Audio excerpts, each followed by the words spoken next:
చూస్ country delight, live better. ఇప్పుడే country delight app ని download చేసుకోండి. ఇండియా పాక్ ఏషియా కప్ ఉత్కంఠభరితమైనటువంటి ఫైనల్ మ్యాచ్లో ఎట్టకేలకు ఇండియా విజయం సాధించింది.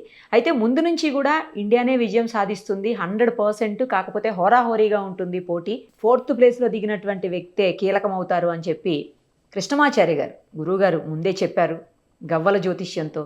ఆయన లైవ్ కాల్లో అందుబాటులో ఉన్నారు. ఒక్కసారి ఆయనతో మాట్లాడదాం. తిలక్ వర్మ గారు ఎవరైతే 4th ప్లేస్లో దిగారో ఆ తిలక్ వర్మ వల్లనే ఇప్పుడు మనం మ్యాచ్ గెలిచినటువంటి పరిస్థితి. ఆయన జాతకం గురించి గురుగారు ఏం చెప్తారో చూద్దాం. గురుగారు నమస్తే అండి.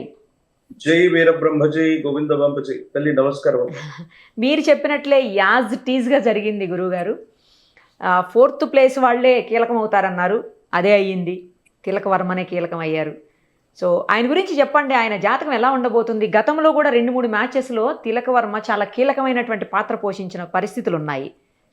ఐపీఎల్లో కావచ్చు, ఇంకా కొన్ని మ్యాచెస్లో కావచ్చు, చాలా కీలకమైన పాత్ర అయింది.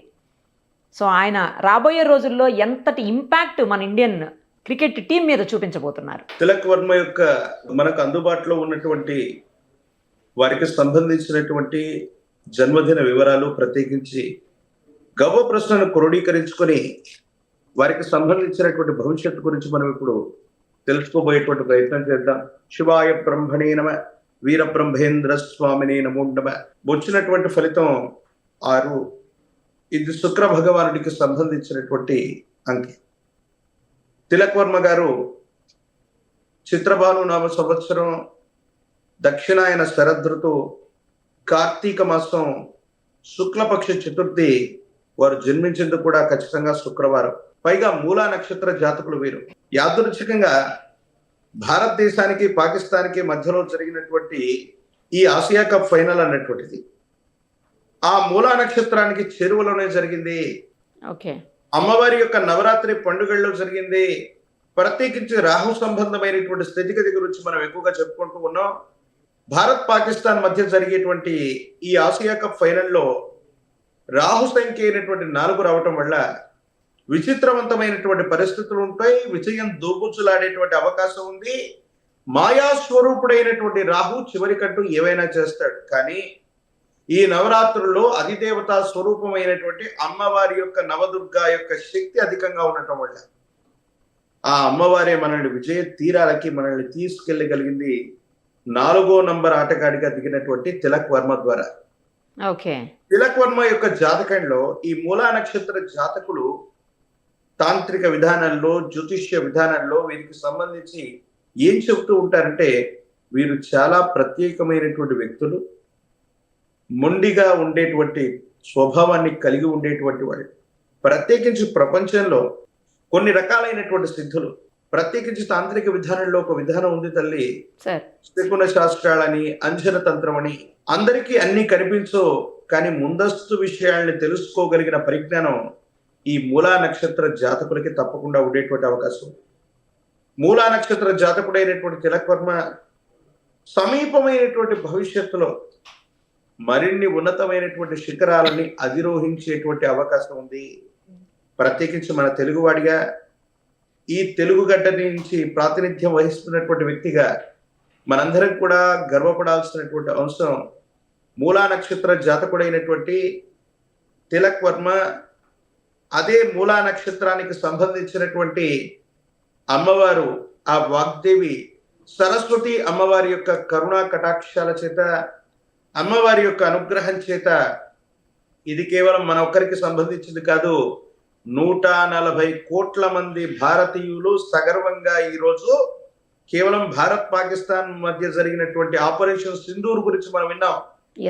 అంతకంటే ఎక్కువగా గర్వంగా మనం ఫీల్ అయినటువంటి ఉద్విగ్న భరితమైనటువంటి క్షణాలు. నాకు తెలిసి ట్రోఫీని కూడా అందుకోవడానికి భారత్ టీం చాలాసేపు వాళ్ళందరూ కూడా ట్రోఫీని ఇవ్వడానికి వాళ్ళంతా సిద్ధంగా ఉంటే కూడా మన వాళ్ళు ఆ ట్రోఫీని అందుకోవడానికి కూడా చాలాసేపు ఇష్టపడినటువంటి సంఘటనలు మనం చూసాం. అంటే ఎంత భావోద్వేగాలకు మనం గురై ఉంటాం.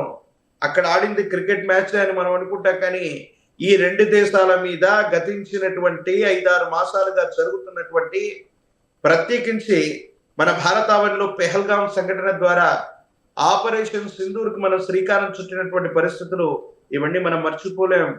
తిలక్ వర్మ యొక్క జాతకంలోని అద్భుతమైనటువంటి గ్రహగతుల వల్ల, రాహువు శుక్రుడు వీళ్ళకి సంబంధించిన స్థితిగతుల వల్ల, అంగారకుడు కుజుడు యోగదాయకంగా ఉండటం వల్ల వీరి యొక్క జాతకంలో అద్వితీయమైనటువంటి పరిస్థితికి వీరు వచ్చారు.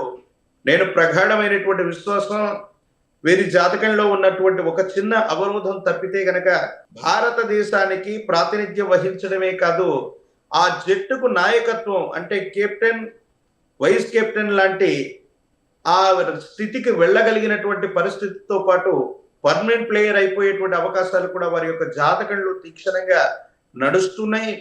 అనుకూలవంతమైనటువంటి ఫలితాలు ఉన్నాయి. కాకపోతే అనుకోనటువంటి ఆటంకాలు, గాయాల పటం, శస్త్రచికిత్స జరగటం, కండరాలు లేదా ఎముకలకు సంబంధించిన విషయంలో ఏదైనా ఒక చిన్న ఇబ్బంది, అవరోధం అయ్యేటువంటి అవకాశం ఉంది అంగారకుడి యొక్క చర్యల వల్ల. ఇది తప్పితే మాత్రం అతడి యొక్క కెరియర్లో రాబోయేటువంటి ఈ 4 సంవత్సరాలు చాలా ఉన్నతమైనటువంటి స్థితిగతికి వెళ్ళటమే కాదు, అంతర్జాతీయ ఖ్యాతిని ఆర్జించడంతో పాటు భారత జట్టుకి నాయకత్వాన్ని లేదా ఉపనాయకత్వాన్ని తప్పనిసరిగా వహించగలిగినటువంటి అవకాశాలు వీరి యొక్క జాతకంలో ఉన్నాయి. ఎన్నో రకాలుగా ఎన్నో మ్యాచ్ల్లో ఇంతవరకు ఆడినటువంటి తీరు వేరు, కానీ ఇక ఈ తిలక్ వర్మ ఆడేటువంటి తీరును బట్టి భారతదేశం యొక్క విజయ పరంపర, జట్టు మరిన్ని విజయాలు సాధించే అవకాశాలు కూడా తప్పకుండా కలుగుతాయి. ఎప్పటికీ ఇండియన్స్ కోరుకునేది ఏంటంటే భారతదేశమే క్రికెట్లో నంబర్ 1గా ఉండాలి అని చెప్పేసి. అందుకు ఎవరు ఏ ప్లేస్లో వచ్చినా, ఎవరు జట్టులోకి వచ్చినా, ఎవరు వెళ్ళిపోయినా ఖచ్చితంగా మనమైతే నంబర్ 1లోనే ఉండాలి, అంతే. రైట్ గురుగారు, థ్యాంక్ యూ సో మచ్. జై వీరబ్రహ్మ, జై గోవింద బంబజీ.